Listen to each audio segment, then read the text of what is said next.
Desde hace unos años, se habla de la llegada al mercado de la carne cultivada en laboratorio. Es probable que hayas escuchado algo al respecto. Tal vez hayas visto a presentadores de programas matutinos degustando una loncha de carne por $2,000, afirmando que su sabor es idéntico al de la carne convencional.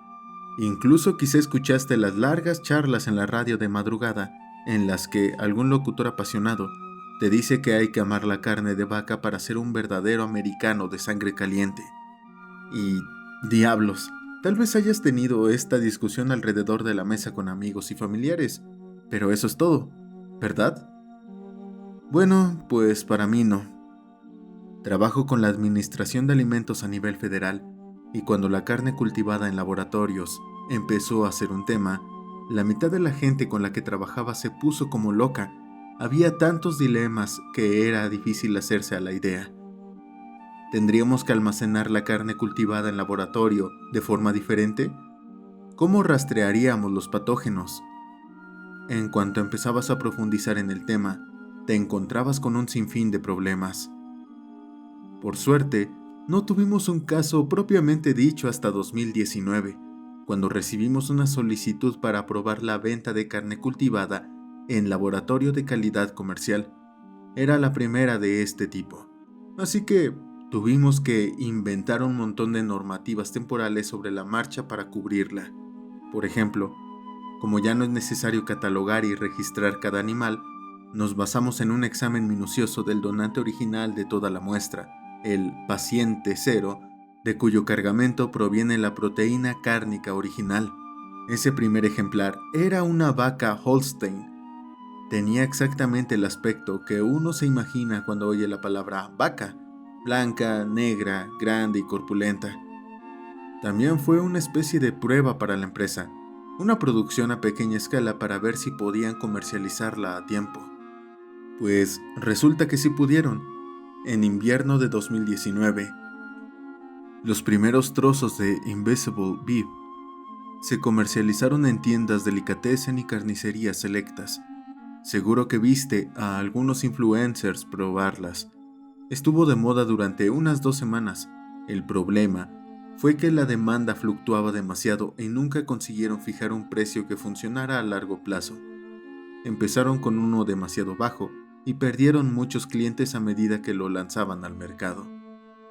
Pensamos que eso sería todo, que se había acabado la tendencia, pero acababa de empezar. Me incorporé a este lugar a tiempo completo cuando presentaron una solicitud de aprobación para una nueva línea de carne cultivada en laboratorio. No procedía de una vaca Holstein, sino de una raza de ganado llamada Minnesota Blue.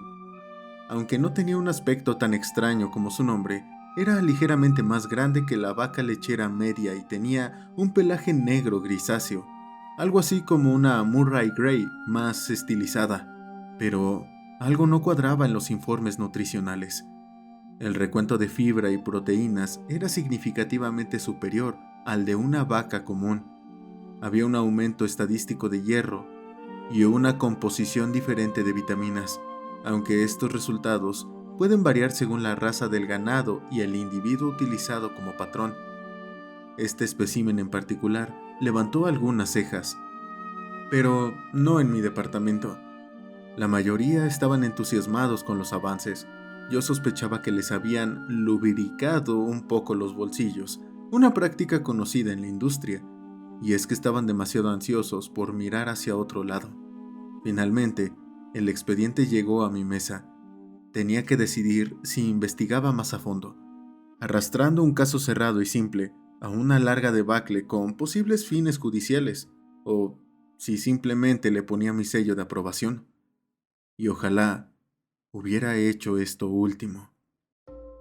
Como era yo quien tenía las objeciones, también era mi deber dirigir la investigación. Se suponía que solo sería una doble comprobación de las lecturas nutricionales y una revisión física por parte de un veterinario autorizado. Pero enseguida nos encontramos con obstáculos. No solo cuestionaron nuestras suposiciones y requerimientos a cada paso, sino que alargaron el proceso durante semanas. Reclamaciones, reconvenciones, y demás prácticas delatorias. Tuve que reafirmar mi postura media docena de veces a lo largo de 2 meses, antes de que por fin nos dieran luz verde para terminar la inspección.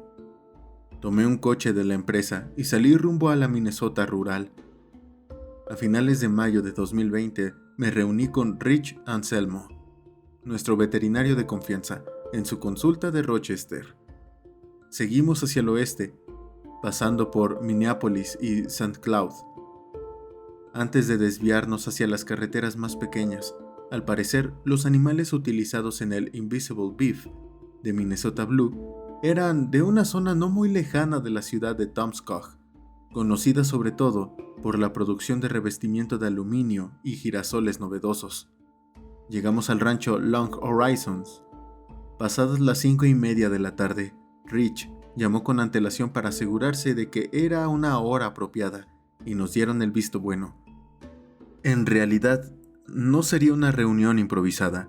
Al fin y al cabo, no podrían falsear los números de nuestras pruebas. Dicho esto, sabíamos que esta gente estaba dispuesta a ponernos las cosas difíciles. Llevaban meses haciéndolo. Nos recibieron 2 hombres, ninguno de los cuales parecía pertenecer a un rancho. Por ejemplo, no pude evitar fijarme en sus lustrosos zapatos. Se ofrecieron a enseñarnos los alrededores brevemente y nos llevaron a ver el ejemplar. Sin embargo, antes pidieron hablar con cada uno de nosotros en privado. No me entusiasmó la idea, pero sabía que podía confiar en que Rich mantendría su integridad. Yo pedí su opinión como experto expresamente, ya que habíamos trabajado juntos en un puñado de veces en el pasado. Como te imaginarás, había algunas ofertas vagas sobre la mesa, todas con el espíritu de facilitar las cosas y cooperar en lo posible.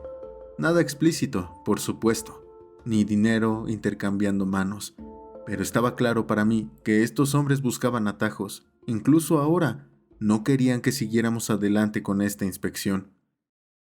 Finalmente, nos llevaron a ver el espécimen del que se había recogido la proteína animal. Esta vaca no tenía nada de particular. Era una de tantas. No tenían un nombre para ella, solo una designación y un código. A Rich le dieron vía libre para tomar las muestras que necesitara.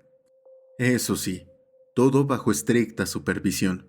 Habrá ligeras variaciones, dijo uno de los hombres. Hay que tenerlo en cuenta.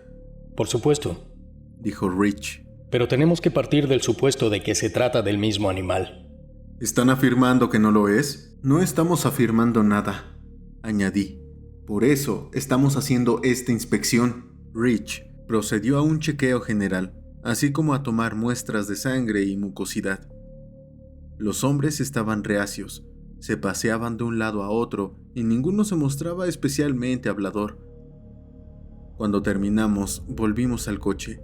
Dimos las gracias a nuestros anfitriones y les dijimos que nos mantendríamos en contacto con ellos en cuanto tuviéramos los resultados. La respuesta fue escasa o nula. Era obvio que estas personas sabían que los resultados no serían correctos. Me di cuenta. Había una gran tensión e incertidumbre en el ambiente, y eso es algo que normalmente solo aparece cuando encuentras algo que otros quieren ocultar. Como era de esperarse, Rich llegó a la misma conclusión que yo. Tras realizar algunas pruebas y medir los resultados obtenidos, estaba claro que los valores nutricionales que habían declarado no se acercaban en absoluto a los que habíamos obtenido con las muestras tomadas, lo que significaba que o bien los valores nutricionales registrados eran falsos, o bien no habíamos encontrado al auténtico Minnesota Blue. Aunque mis colegas no estaban especialmente entusiasmados con la perspectiva, ya no podía negar que teníamos que seguir investigando. Mi jefe lo planteó a la empresa frigorífica en cuestión y tras un largo debate me llamaron para una discusión privada. Estábamos mi jefe, yo y 3 abogados en una pequeña sala de reuniones, sin ventanas. Me dieron 3 acuerdos de confidencialidad para que los revisara y firmara, todos ellos con el visto bueno previo de nuestro equipo interno de abogados. Así que sí, los firmé. Y aquí estoy, rompiéndolos. Se nos comunicó que el animal que habíamos analizado era el equivocado. situación que se dio por un error interno y que no debíamos hacer más averiguaciones al respecto. Se nos permitió testear al animal original, pero tuvimos que aceptar un gran número de condiciones, más que nada cláusulas que tenían que ver con la ley de espionaje corporativo y protección del consumidor. Eso es lo que dijeron, al menos. Era julio de 2020, cuando Rich y yo volvimos a la Minnesota rural para conocer al verdadero Minnesota Blue.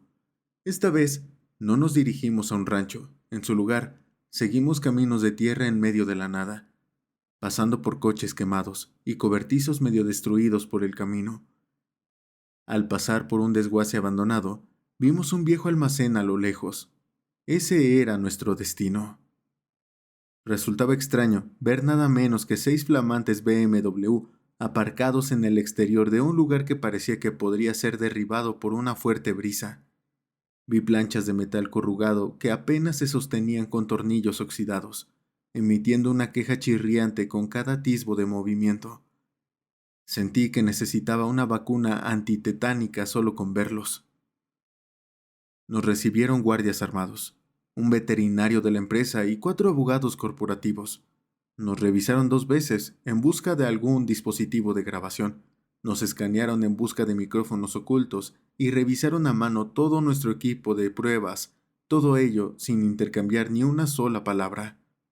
Solo se les permite tomar las muestras necesarias, reiteró uno de los abogados cuando entramos en el edificio. No habrá examen físico. Eso es absurdo. Se rió Rich. ¿Cómo es posible que no se nos permita? Se nos ha ordenado que cumplamos con facilitar el acceso, pero no se exige una inspección visual o práctica. Se les dará un acceso mínimo, según sus requisitos de inspección. Vamos, viejo, no puedes hablar en serio. Nos hicieron pasar a una sala en el fondo de las instalaciones.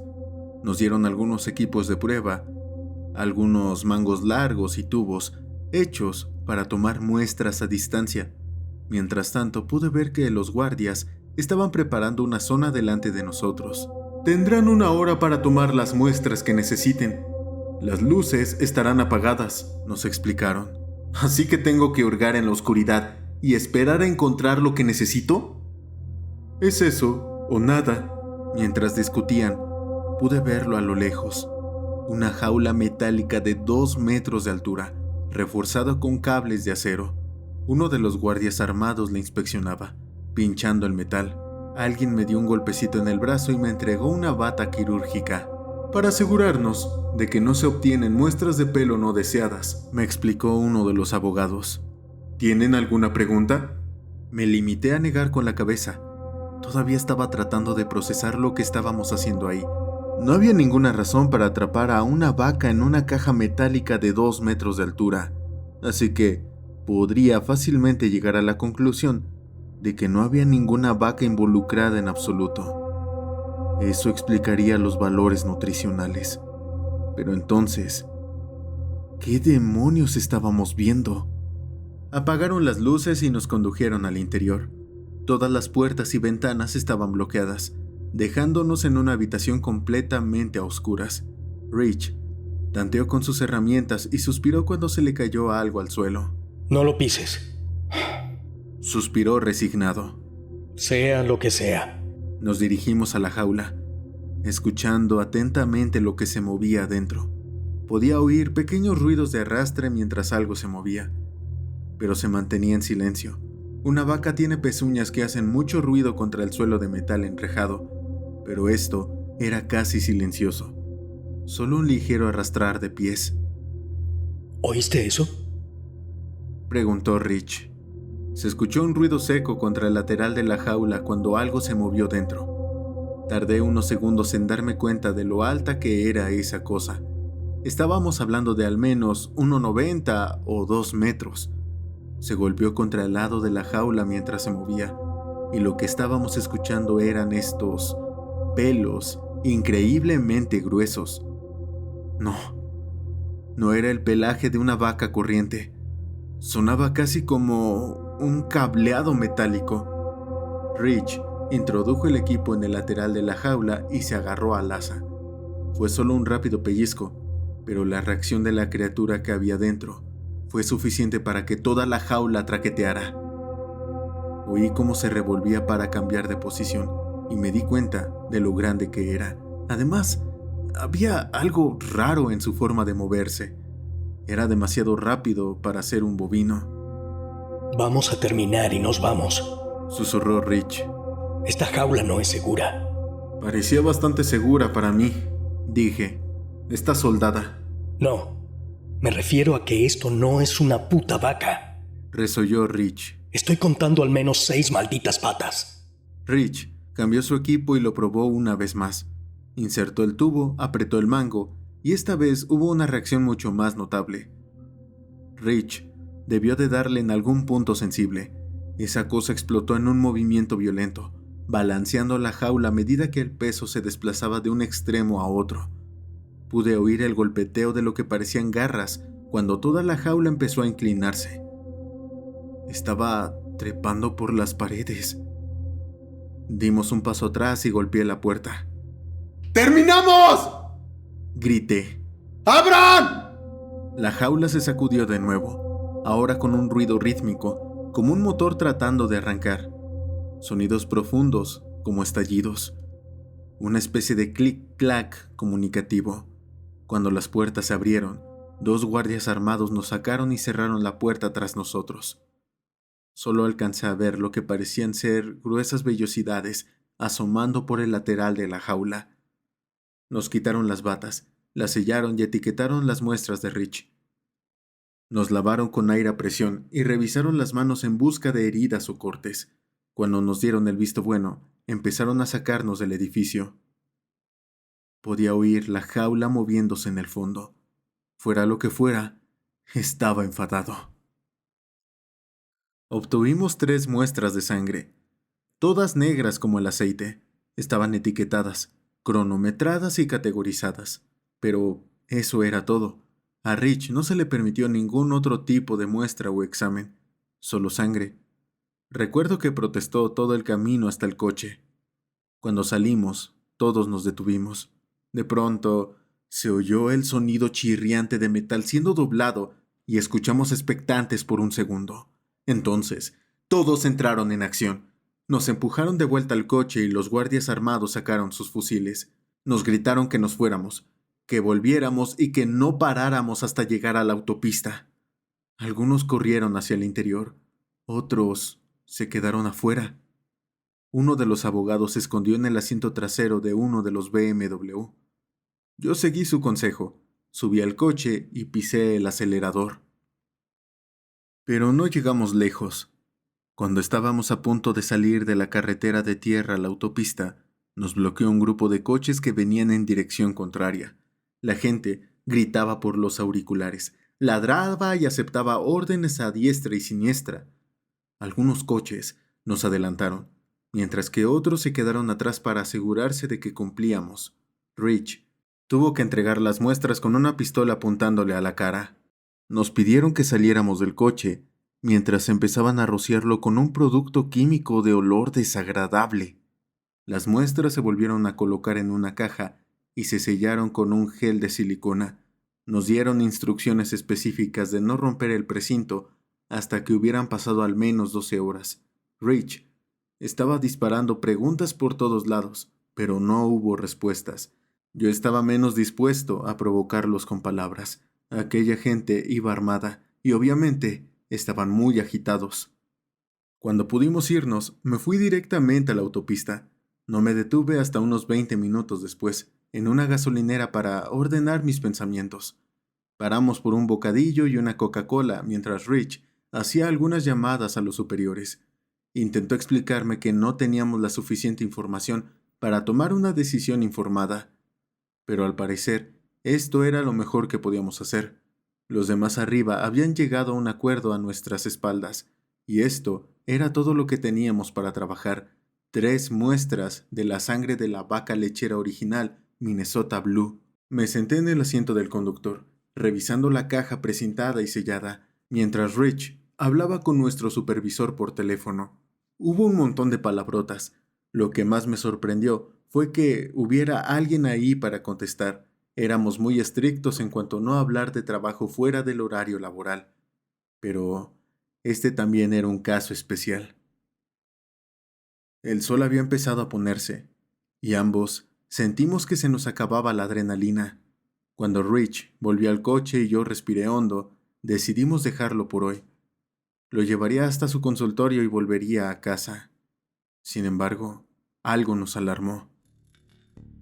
Uno de los sellos de la caja estaba roto. Era evidente cuando la inclinamos de lado. Pudimos ver pequeñas burbujas negras formándose en el borde del sello de silicona. Uno de los tubos de muestra debía de haberse roto. Rich se manchó un poco las manos como de una especie de hollín espeso y aceitoso. Metimos la caja en una bolsa de plástico mientras él se dirigía al baño para limpiarse. No pude evitar tener un mal presentimiento, no solo porque probablemente habíamos perdido una de las muestras, sino porque los hombres armados fueron inflexibles sobre la exposición del contenido. Salimos hacia el este, alejándonos de la autopista para ir más rápido. Oímos que se había producido un accidente y decidimos no arriesgarnos y tomar carreteras secundarias. Rich y yo llevábamos unos 20 minutos hablando de contaminantes cuando vi que un coche se acercaba por detrás. No me sorprendió demasiado. La gente conduce como loca por estas carreteras pequeñas. Pero entonces, el auto que venía detrás hizo algo que yo no había previsto. Se salió de la carretera y chocó de frente contra un pino. Nos detuvimos y dimos media vuelta. Rich estaba listo para pedir ayuda, pero a medida que nos acercábamos, estaba claro que algo no iba bien. El coche no se había salido de la carretera por sí solo, sino que la puerta del conductor tenía una abolladura gigante. Algo la había golpeado con fuerza. Mientras mi compañero avisaba a los servicios de emergencia, yo metí la marcha atrás para hacer un poco de espacio. Justo cuando Rich trataba de explicar nuestra posición, vi algo al lado de la carretera. 6 orbes brillantes que reflejaban los faros del coche. Algo venía directo hacia nosotros. Es difícil explicar la fuerza de lo que se abalanzó sobre nosotros. Fue lo suficientemente grande como para volcar el coche por completo. Pero me di cuenta de que podría haber sido mucho peor si nos hubiera golpeado en un ángulo diferente. En un abrir y cerrar de ojos, estaba cubierto de cristales. Rich se golpeó la cabeza contra el salpicadero, posiblemente rompiéndose la nariz. Fue tan rápido que no tuve tiempo de reflexionar. Entré en una especie de pánico animal instantáneo. Apenas comprendí lo que había pasado hasta que vi que un largo apéndice insectoide se colaba por la rendija del parabrisas, tomándome con un pelo áspero como una espiga. Si fuera más viscoso, lo catalogaría como un tentáculo. Solo vi partes de él a la luz del coche moribundo. 6, tal vez 8 patas, todas cubiertas de ásperos apéndices que parecían respirar con el resto del cuerpo. Una especie de tórax con piel de cuero y una cabeza casi completamente esférica con 6 ojos frontales, mientras yo me arrastraba hasta la parte trasera del coche y salía por la ventanilla trasera rota. Rich se esforzaba por escapar por la puerta del lado del acompañante. No conseguía mover la puerta, así que tuve que subir por el lateral y sacarlo por la ventanilla. Los dos estábamos cortados y sangrando. Podía oír a la operadora de emergencias llamando a través del teléfono de Rich, que aún seguía en algún lugar del coche. La gente a la que habíamos parado para ayudar parecía inconsciente o apenas se movía. El choque frontal había sido mucho peor que el lateral. La criatura hizo este extraño, profundo estruendo, como un ronroneo, casi un ronquido abisal. Se arrastró por los restos sin hacer nada más que pequeños ruidos de golpeteo, usando sus apéndices para agarrar y apretar. Cuando la silueta se cernió sobre nosotros, me paralicé. Cada nervio de mi cuerpo gritaba que corriera, pero no conseguía que mi mente cooperara. Rich y yo nos quedamos ahí, de pie, viendo cómo la criatura se desplegaba hasta alcanzar su tamaño real. Los huesos y las articulaciones crujían como un origami deshecho. La cosa era mucho más grande que el coche. Mientras los faros parpadeaban, Vi que se movía en una especie de luz estroboscópica. Lentamente, introdujo la mano en el interior del coche y sacó la caja sellada con las muestras de sangre. Pude ver cómo sus ojos negros me miraban, intentando comprender mientras olfateaba el aire. Se llevó la caja al pecho, miró a Rich y luego a mí, como si estuviera pidiendo nuestra respuesta. Yo no podía respirar. Esa cosa podría alcanzarme de un salto si quisiera. Se le escapó un gruñido que lentamente se convirtió en una palabra.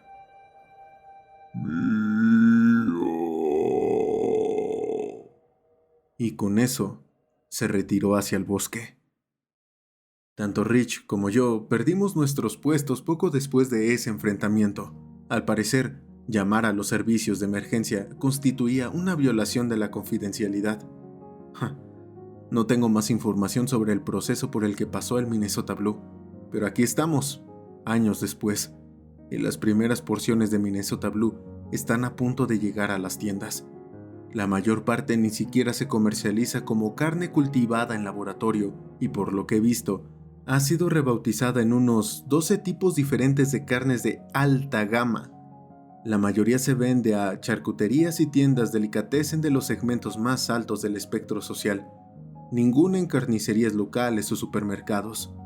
Lo que me molesta no es la tecnología en sí, sino lo que nos metemos en el cuerpo.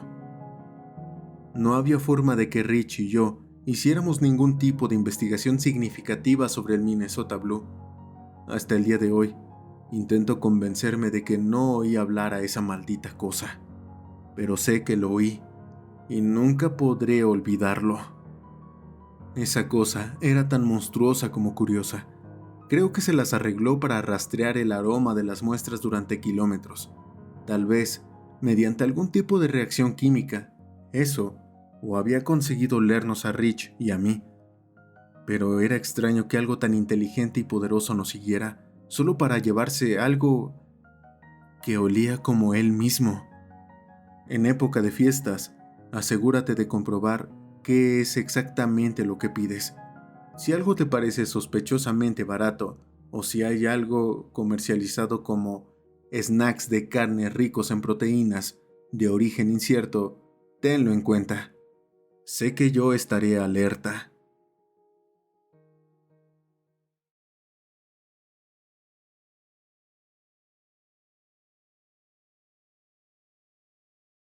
Gracias por ver el video. Espero que te haya gustado. Si es así, deja tu like, un comentario y compártelo con tus amigos. Me ayudaría muchísimo que lo hagas. Recuerda que puedes encontrarme en tu plataforma de podcast favorita. Solo tienes que buscar La Cripta en tu móvil. Los enlaces a las distintas redes están en la descripción. Puedes enviar memes, dibujos, fanarts, etc., los cuales se colocarán en los créditos de los videos. También quiero agradecer a las personas que dejan reconocimientos en los videos y directos a través de los superchats y supergracias. Quiero agradecer el apoyo de los miembros del canal por estar dando tanto cariño mes con mes. Por último, me gustaría hacer una mención especial a los miembros de nivel nigromante de este canal: Game Dani, Javi A, Profe Flor, Rocío Camarillo, Steve Player 25, Multigamer, Alucard, ID0, Agustina Barati, Aliana Marlene Fragoso Trejo, Lauti Videla, Cristian Fernández, Fred RZ, Free Blunt, Jinx, Eric David Santiago, Miguel Hernández. Gracias a ustedes, mis esclavos tendrán un mes más de vida. Muchas gracias. Yo soy Ciudadano Z. Nos vemos en la siguiente. Y recuerda que aquí tus miedos cobran vida.